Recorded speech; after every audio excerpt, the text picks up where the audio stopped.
everybody, Trevor here, and it's time for another mini review. This time, we'll be looking at the Season 13 episode, The Early Bird.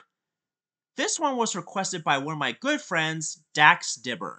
And don't worry, I'm not here to bash on Sharon Miller this time because I think she's overhated nowadays. The Early Bird episode was written by none other than David Richard Fox, and strangely, this is the only Thomas episode he has written. Gee, I wonder why. Anyways, this story starts off with another generic introduction about each engine having a special job, like Gordon pulling the express, Percy delivering the mail, and Thomas pulling Annie and Clarabelle on his branch line. Yeah, like we've never even seen or heard of that before. Then we cut to Thomas arriving at Tim's sheds where he meets James through Sir Topham Hatt, who tells Thomas to take Percy's mail train tonight because Percy has popped a piston and had to be repaired at the steamworks. Then the narrator said that Thomas had never pulled the mail train before. And I'm like, yes he has! In Season 3! Thomas, Percy, and the mail train, anyone? Anyway, Thomas tells Gordon about it at the level crossing. Gordon asks if he should ask Percy's help first. But Thomas was like, nope, I know what to do.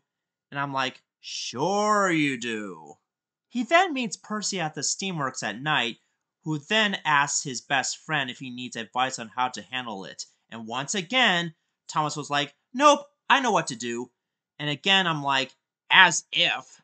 But then again, this is the Sharon Miller era, so I knew Thomas was going to screw up in the end eventually. His first stop was at Farquhar Quarry, where he whistles a few times just to let everyone know that he's on time and leaving. But little did he know that Mavis was sleeping in her shed, and the whistling woke her up. He then makes the same mistake again at Brandon Docks where Cranky was sleeping, and one last time at the steamworks where Victor and Kevin were dozing off. And as you can tell, this era has this generic 3 strikes you're out formula, and that's one of the biggest problems with this episode.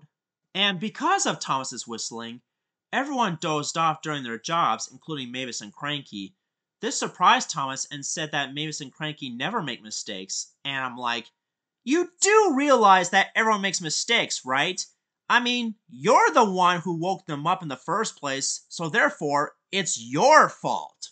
This gets Sir Topham Hatt to tell sternly to Thomas about the incident, much to Thomas's embarrassment. You know, at least we didn't get to see Victor and Kevin make mistakes on screen, but I guess it's for budget constraints. So Thomas proves himself to be a really useful engine by going back to Percy for more advice on how to handle the mail train, which he should have done a long time ago.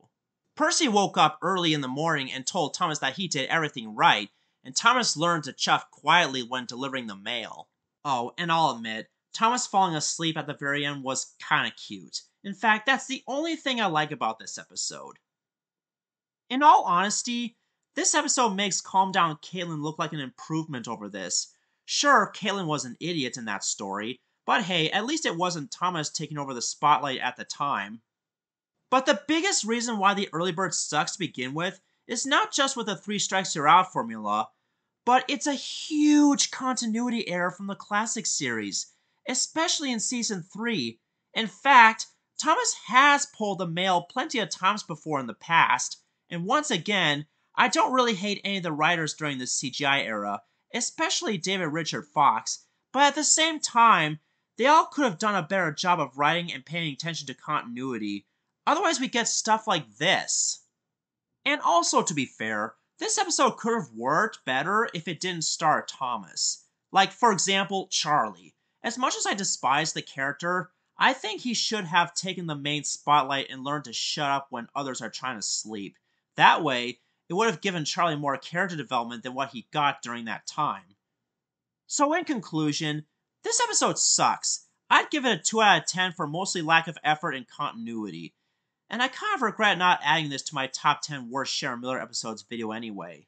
If you're a first-time Thomas fan or have grown up with the Sharon Miller era, then I can kind of understand liking this episode to begin with. But still, if you want to know everything about the lore of Thomas and Friends, as well as the Railway series, you need to pay attention to continuity.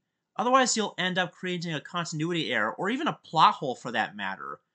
That's why it's important to do research on the internet so that you can become smart, like me. Also, in terms of its message, It's passable because it's a good idea to teach kids how to be quiet during sleeping hours. But the execution was pretty bad because Thomas should know better than to be a noisy tank engine, especially in the early mornings. And like I said in my Calm Down Caitlin mini review, if you want to see an episode with this moral done right, watch Phoduck and the Shy Ship from Theater Tugboat because that one has a calm, quiet, and steady pace, as well as wonderful writing and great use of characters. Anyways, let me know your thoughts on this episode down below. Do you like it, hate it, or consider it meh? I hope you've enjoyed the video, and if you have, subscribe for more awesome content if you want to. Oh, and forgive me if I was a little too harsh on this episode because even though it was an overall bad era, it was still gold compared to what Mattel's doing right now with the brand. At least in terms of character designs, animation, and overall canon. My next top video will be on my picks for my favorite Toby episodes, so stay tuned for that. This is Trevor Davis saying, good night everybody, and have some pleasant dreams.